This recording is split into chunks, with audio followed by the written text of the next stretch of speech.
ফ্লেভারের মাছের ঝাল বানিয়ে নিয়েছি আর দুর্দান্ত খেতে হয়। এই রেসিপিটা বানাতে হলে তাহলে পুরো রেসিপিটা দেখে নাও বন্ধুরা। আজকে মাছ না ভেজে মাছের একটা রেসিপি করে দেখাচ্ছি। তো দেখো বন্ধুরা, আমি তৃষা চলে এলাম আবার একটা নতুন রেসিপি নিয়ে। এখানে দিয়ে দিলাম একটু সামান্য তেল, সর্ষের তেল, আর দিয়ে দিচ্ছি নুন, হলুদ আর লঙ্কা গুঁড়ি, অল্প কাশ্মীরি লঙ্কা গুঁড়ি দিয়ে দিচ্ছি। তো সব কিছু দিয়ে একটু হাতে করে চেপে চেপে মেখে নেব। ভালো করে মেখে নিতে হবে অবশ্যই, মাছের গায়ে যাতে নুন হলুদ ভালো করে লেগে যায়। আজকে এই মাছটা আমি একদম আলাদা পদ্ধতিতে রান্না করব। এটাকে রোস্ট করে ঝাল বানাবো। তো পুরো রেসিপিটা দেখো, তাহলে তোমরা ঘরে বানিয়ে নিতে পারবে এরকম করে। মাছটাকে ভালো করে ম্যারিনেট করে নিচ্ছি। একটু কম সময়ে ভিডিওটা দেখাবো, কারণ বন্ধুদের ধৈর্য থাকছে না বেশি বড় ভিডিও দেখালে। তো এটা নিয়েছি একটু মাছের তেল। মাছের তেল খেতে খুব সুন্দর লাগে। দিয়ে দিচ্ছি পেঁয়াজ মাছের তেলের মধ্যে।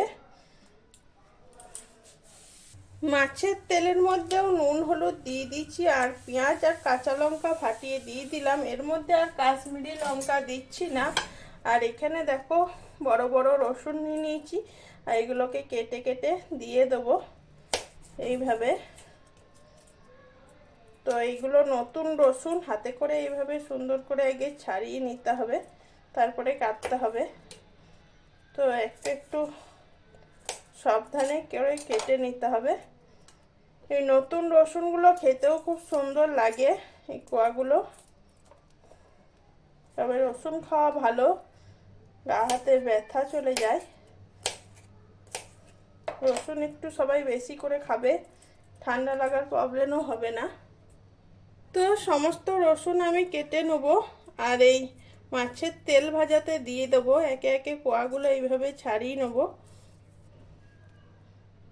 সমস্ত রসুনের কুচিগুলো আমি দিয়ে দিলাম মাছের তেলের মধ্যে। মাছের তেলের রেসিপি আগে দেখিয়েছি, তো পুরোটা দেখাবো না, তো যতটা পাচ্ছি একটু দেখিয়ে দিচ্ছি। আর তেল দিয়ে এইভাবে মেখে নেব। এটাতে এমন কিছু ঝঞ্ঝট নাই, এটা বসিয়ে দিলেই হয়ে যায়। তবে একটু নেড়ে নেড়ে করে নিতে হবে, আর খুব সুন্দর লাগে খেতে। এটা দিয়ে অনেকটা ভাত খাওয়া হয়ে যায়। তবে মাঝে মাঝে করি, বেশি খাই না। বেশি মাছের তেল খাওয়াও ভালো নয়, চর্বি থাকে তো, তার জন্য একটু কমই খাই, মাঝে মাঝে করে খাই। মাছের তেলটা আমি চাপিয়ে দিলাম আটার মধ্যে, ওভেনটা মিডিয়ামে রেখে দিলাম। আর এইদিকে মাছটাও আমার ম্যারিনেট হয়ে গিয়েছে, এই মাছটা এবারে করে নেব।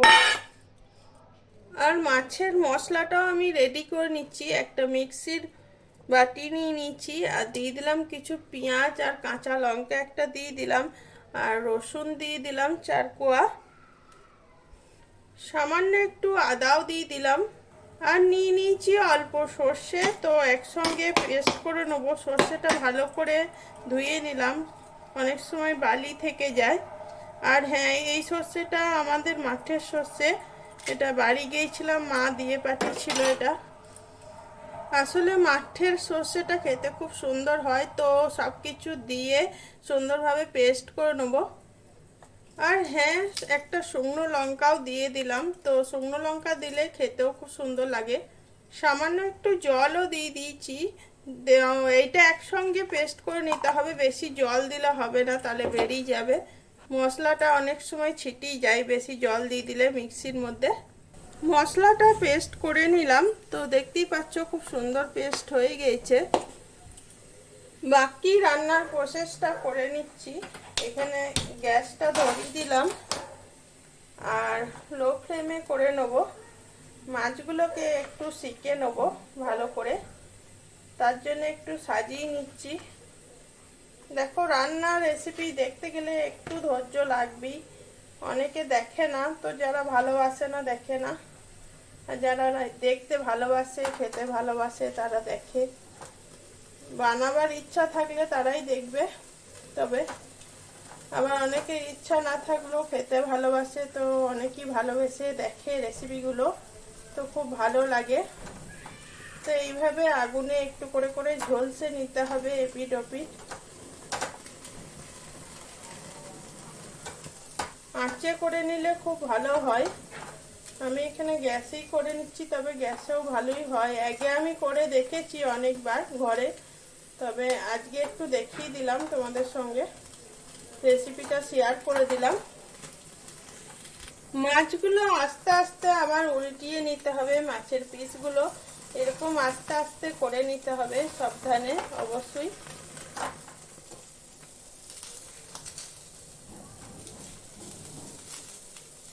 মাছগুলো অনেক সময় লেগেও যায়, তো আস্তে আস্তে উল্টিয়ে নিতে হবে। আমি মাছগুলো একে একে উল্টিয়ে নিচ্ছি এইভাবে করে। এতে করে মাছগুলো ভাজতে হয় না, আর তেলও কম লাগে, আর শরীরে বেশি তেলও যায় না।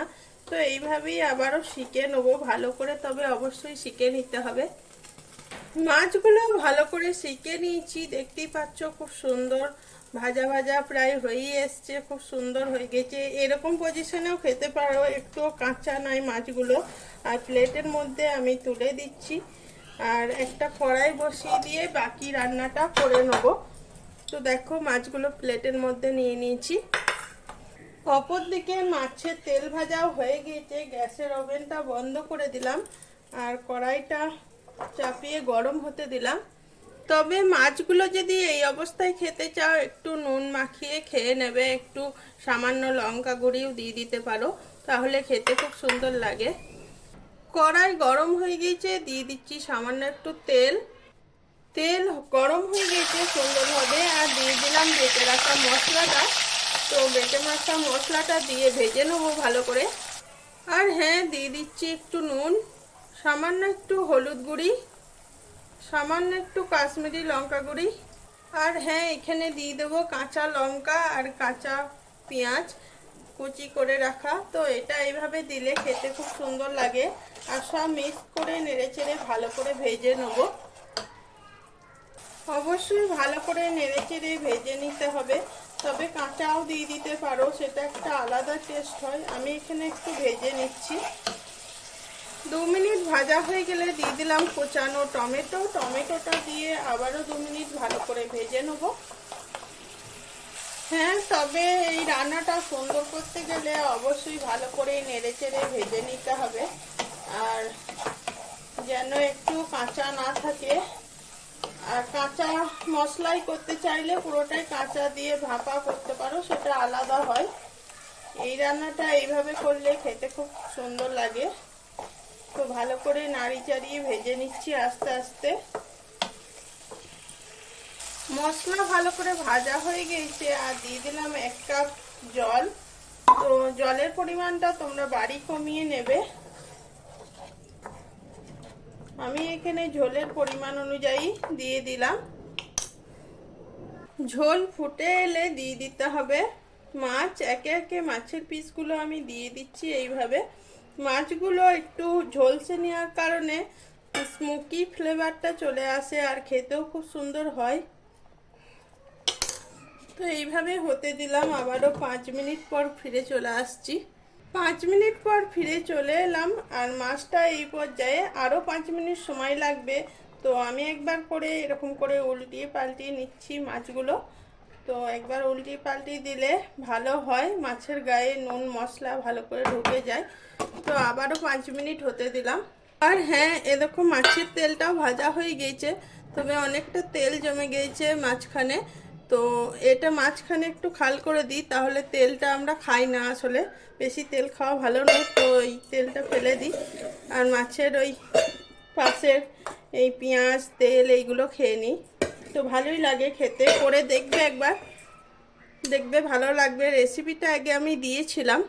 5 মিনিট হয়ে গিয়েছে, তো আবারও 5 মিনিট পর ফিরে চলে এলাম। মাছটা দেখতেই পাচ্ছেন এই পজিশনে হয়ে আছে, আর খুব সুন্দরভাবে হয়ে গিয়েছে। গ্যাসের ওভেনটা বন্ধ করে দিলাম। 1 পিস মাছ আমি সার্ভ করে দেখাচ্ছি বাটিতে।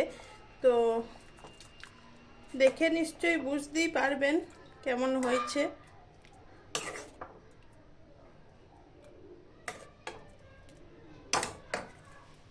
তো দেখে বুঝতেই পাচ্ছেন কেমন হয়েছে। আর মাছটা পুড়েও যায় নাই আর কাঁচাও নাই, খুব সুন্দর হয়েছে মাছটা, খেতেও খুব সুন্দর লাগে। এইভাবেই ঘরে বানিয়ে নেবেন আপনারা সবাই, দেখবেন খুব সুন্দর লাগবে খেতে।